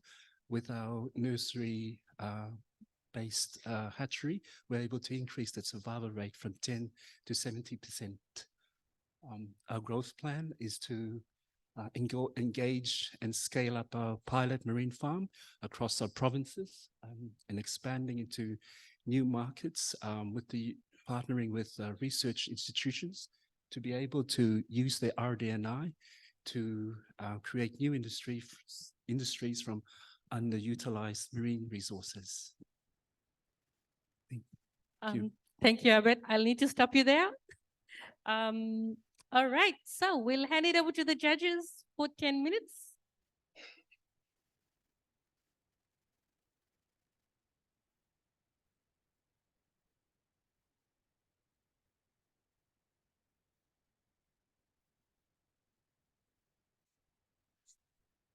Testing 1. Okay. Thanks, Obed. Just a quick question. Sure. How do you police your MPAs? Sorry? And how do you police the your MPAs from illegal harvesting? And who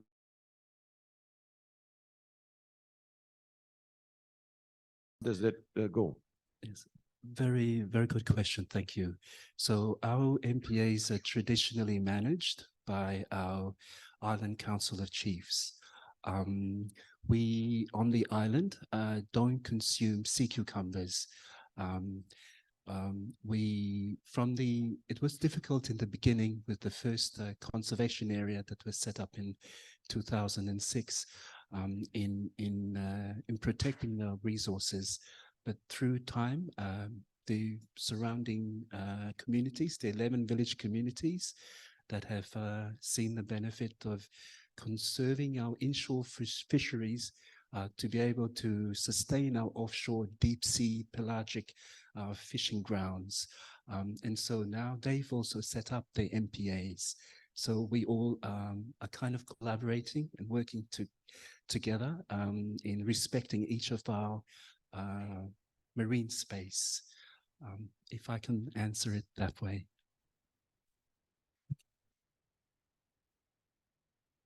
Thank you. I see in your projections you're planning to diversify the products. Let's say that you are growing and planning to export more and growing that way. Yes. Can you share more about who your buyers are, and do you know the size of the market that you could sell to? Yes, sure. So we've got a license to harvest from the wild and a farming license, a 5-year license and a 12-month license. We've diversified our 5-year license to integrate nama, sea grapes, sea urchins, and bivalves. We have through Pacific Trade and Investment support through the Kawawaka Partnership through New Zealand to export to Kawawaka Partnership in New Zealand. They would repackage and export into China.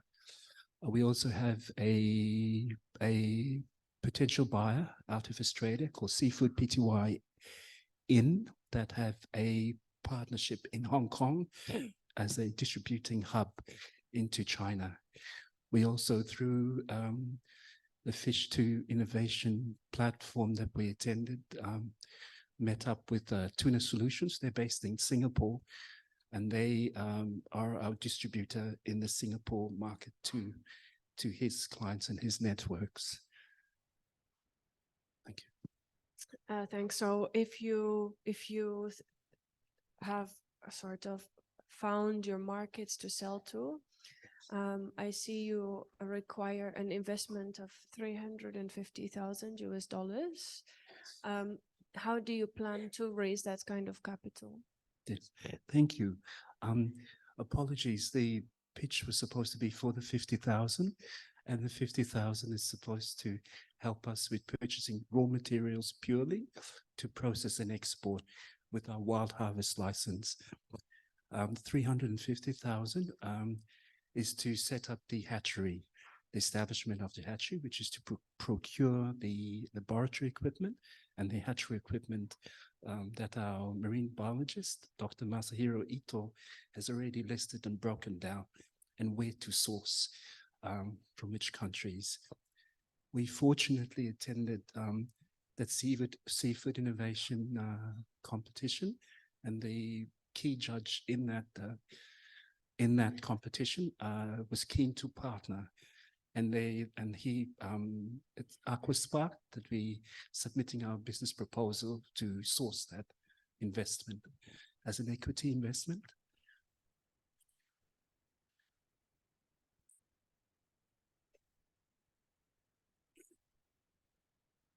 Thank you, Albert. Two questions. Okay, so what's the total area of the MPA? That's one. And the other question, like, how would you go about controlling overharvesting of the sea urchins and other other things you'll be harvesting from the MPA? And yeah, those two for now, but I may have some follow-up questions later. Yeah, sure. Thank you. That's a very good question. The island area space is about 32 square kilometers. There are 9 MPAs. We're only working with 2 MPAs, one in our village area where the first conservation site was set up, and that's about 200 hectares. And then there's an offshore seamount, Cook's Reef, that has 400 hectares in that MPA. The company policy is not to harvest 100% of what we seed, because we're trying to restock our MPAs. So it'll be about 50% of the sea cucumbers that we reseed of what our hatchery would produce. So our target is about 800,000 juveniles by the 6th year, and we would only be harvesting about 400,000. That equates to about 400 tons of sea cucumber for export, leaving the other 400,000 in the MPA, moving and shifting to a position where we're not depending on the wild stock, but we're just harvesting half of what we seed from the hatchery production. Okay, now I remember my follow-up question. So it's in relation to the over-harvesting, and this is going back to like in PNG as well. Yes. They also harvest sea cucumbers and sea urchins, but we have an issue with sea piracy and stealing of sea cucumbers. So that's the issue with the over-harvesting, and that's because with the China market as well, there's a lot of people from China coming in and then buying on the side and then going, and the people are stealing sea urchins and sea cucumbers. Do you have a similar type of issue, and how would you go about sort of controlling that in Vanuatu? Thank you. That's a very good question. In the Shepherd Islands, we've got the Supreme Court judgment for our boundary and our Kolikoli. So that's the precedent case in our island region. As I explained earlier, It's through the years, we had those sort of problems earlier to begin with when we first set up the first conservation area. But through the years, an understanding between the surrounding communities and our communities and the benefits of maintaining and keeping those MPAs intact. And I suppose the reason or the rationale behind the support measures through the organic farming and the support to our people is kind of a trade-off for the, I guess, the protein that's within the inshore fisheries with the support measures through the organic mini livestock and agricultural produce for their consumption. But coming back to your question, with the sea urchins and the nama and bivalves, those are just how you have a symbiotic relationship. So the decaying nama or the waste from the sea urchins and the bivalves provides the feeds for the sea cucumbers to thrive using I think an integrated multi-trophic aquaculture system. So we've identified and got support or agreement in principle from marine biologists out of Australia to help us with that. But in terms of the sea urchins, our focus is just on the sea cucumbers for now. The other three marine species are just an enhancement to our farming area so that we don't end up in how you mentioned. Yeah, if I can answer it that way. Thank you for that. Couple of questions, but perhaps just a follow-up on one of the things you said in your presentation really struck me is we don't eat sea cucumbers. Can I ask why? Is it a cultural thing, or are you not the taste, or why is that? That's a very good question. I don't think our communities are aware of the medicinal benefits and the fact that it's a nutraceutical seafood. But we just haven't consumed in Vanuatu. We don't eat sea cucumbers. So it's, I guess in a way, we're not impacting our food or food security for our people's livelihoods. And unlike the Polynesians, where my mum comes from, we love to eat raw sea cucumbers. But yeah. All right. So, well, this time the judges had more questions, but I'm sorry, judges, I have to cut you out and we'll have to just finish it there. Okay. Thank you, Abed.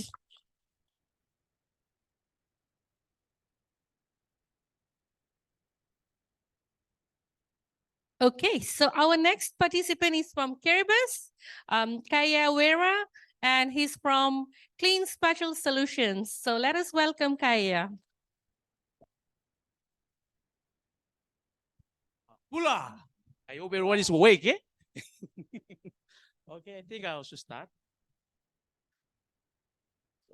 How do you...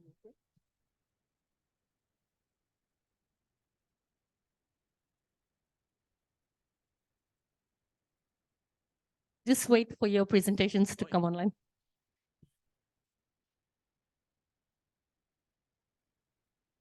So before my presentation is displayed, my name is Kaya. My Fijian name is Kai Nomukai. And my official name is the Waste Man from Kiribati. Okay. So, okay, let's start.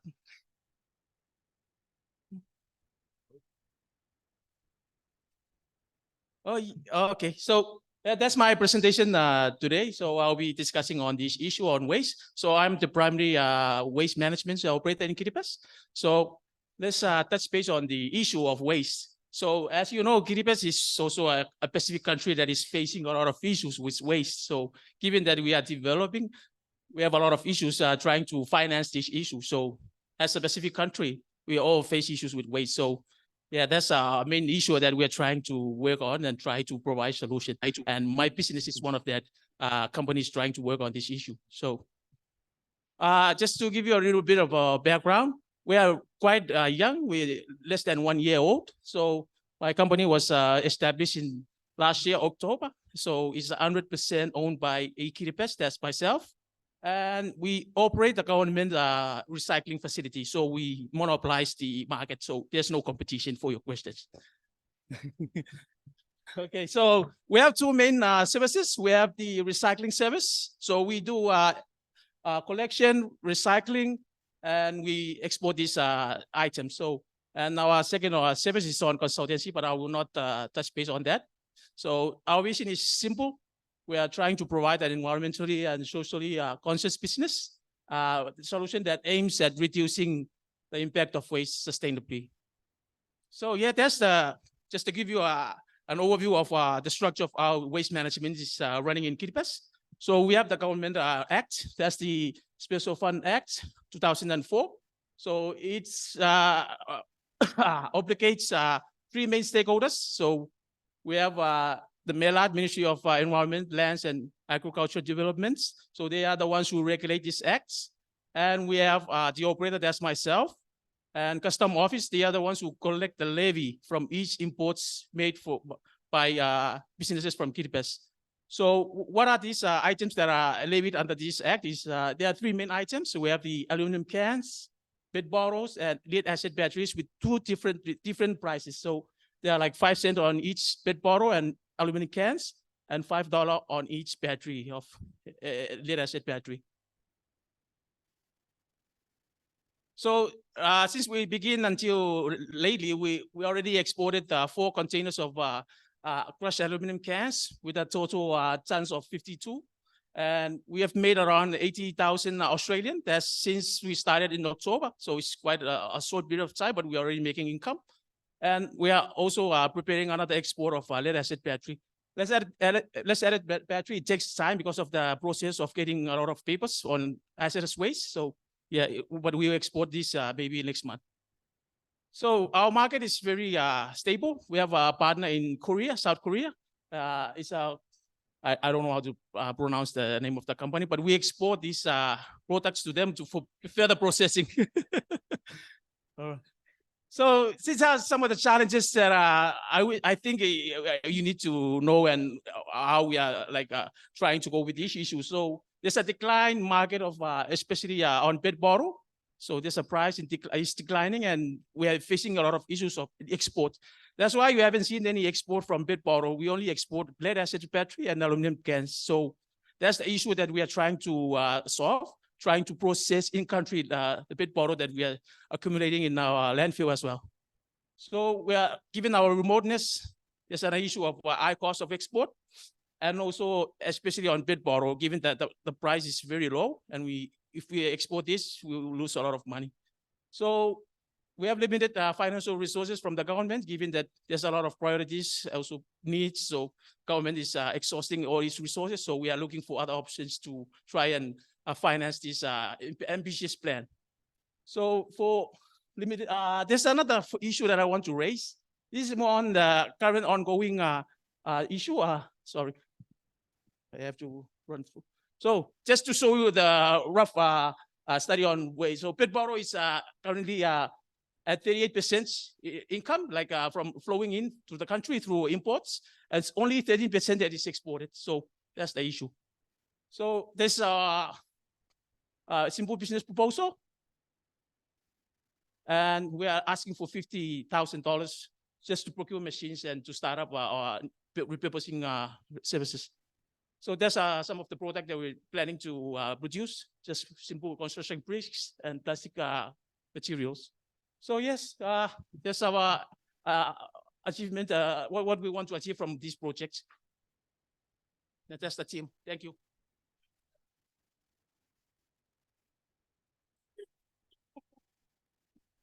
Thank you, Kaya. You didn't have to make me feel guilty of asking you to stop. And we'll hand it over to the judges.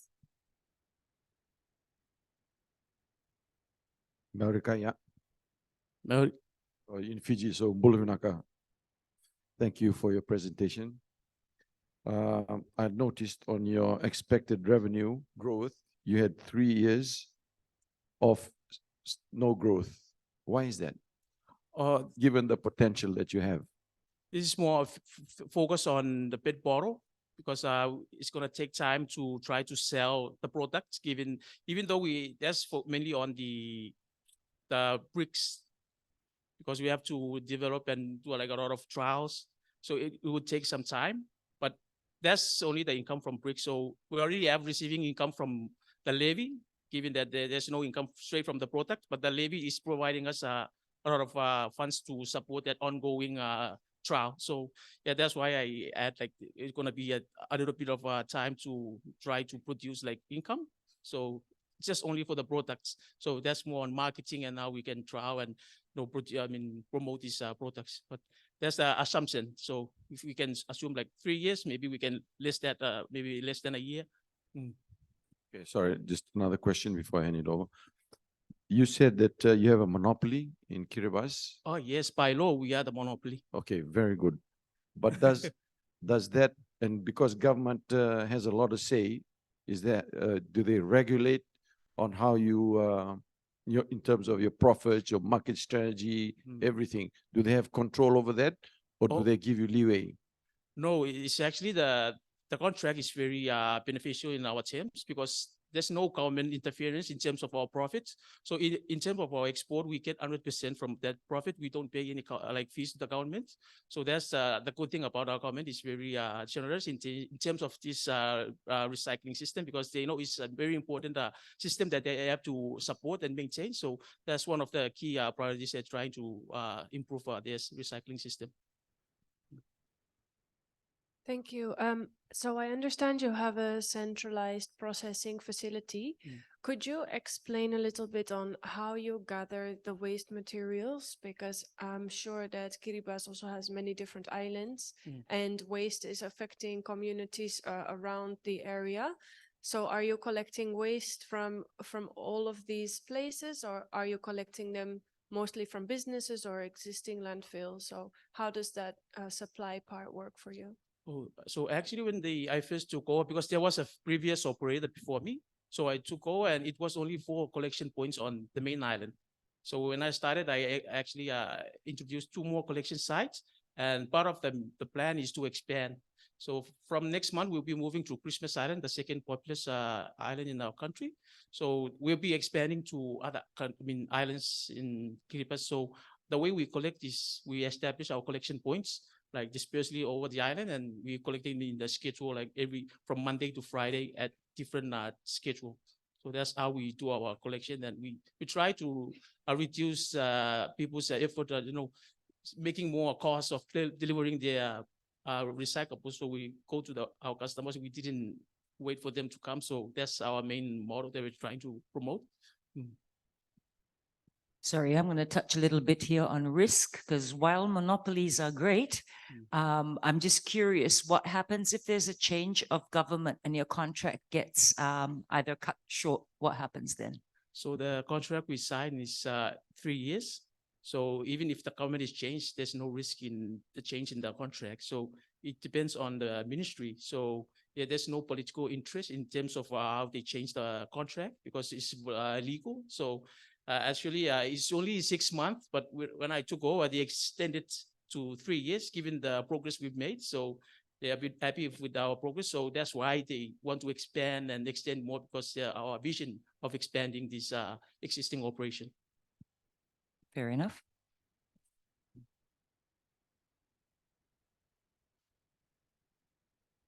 Thank you.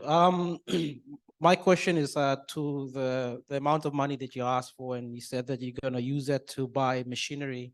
Now, I don't know how high tech the machinery is, but I know that it will come with some operational costs and maintenance and stuff like that. Have you considered that as well? And also some capacity building to train your staff to maintain and operate the machinery? Oh, yes. Just to give you a little bit of background, all those staff I have is from the previous operator. So I absorb everyone. So they have like 10 years of experience on these machines, existing machines, the same machines that we'll be using. So they have the expertise, and also we'll be looking into hiring some student from KIT, Kiribati Institute of Technology, with those engineering background for like short term. That's the plan. So we can have like a more, our capacity in providing maintenance will be increased as well. So, but yes, in terms of how we can maintain these machines, we have the human capacity and also the resources. Thank you. Yes, speaking about your team, can you share with us the gender balance in your team and operations, or any plans that you have for that in the future? Oh yes, so as you can see, we have like a female gender as a management role. So this is our board. So it's majority composed of majority of women. So that those women, they provide like advice in different sectors. So we have marketing, e-marketing, we have economic advice, and also safety and health. In terms of our operation at the moment, because those are the people that worked before me, so I observe everyone, they're all male, but we are planning to hire 2 more females. That's the plan once we get the finance to expand on repurposing. So we are planning to get more females to our team, and also looking into other like gender in the country. So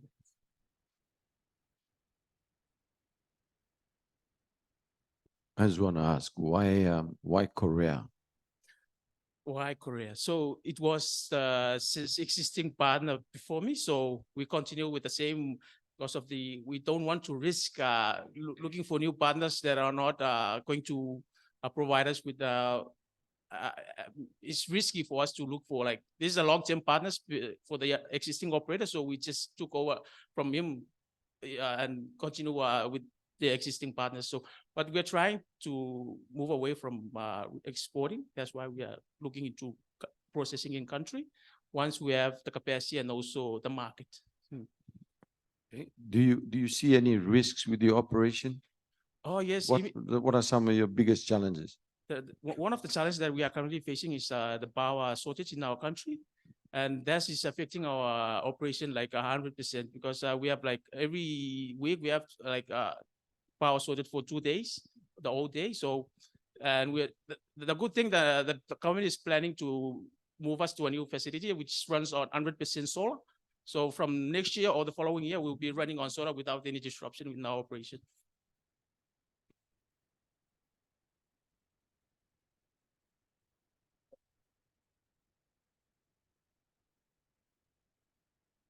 All right, so the judges are happy.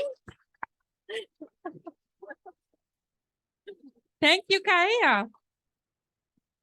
And well, we are right on the dot, 11:20. And thank you so much for listening in. And also thank you so much to the judges. So now we will let you all go for tea break. And I will have to keep the judges here while they finalize the scores. And then we are going to be hearing from our remarks from our guest of honor. And then the very, very exciting moment of hearing about who's the winner and which two get to go to the Qatar study visit as well. And not forgetting those lovely plugs that are also there for the winner and the first and second runner up. So I would really request you to be here by 11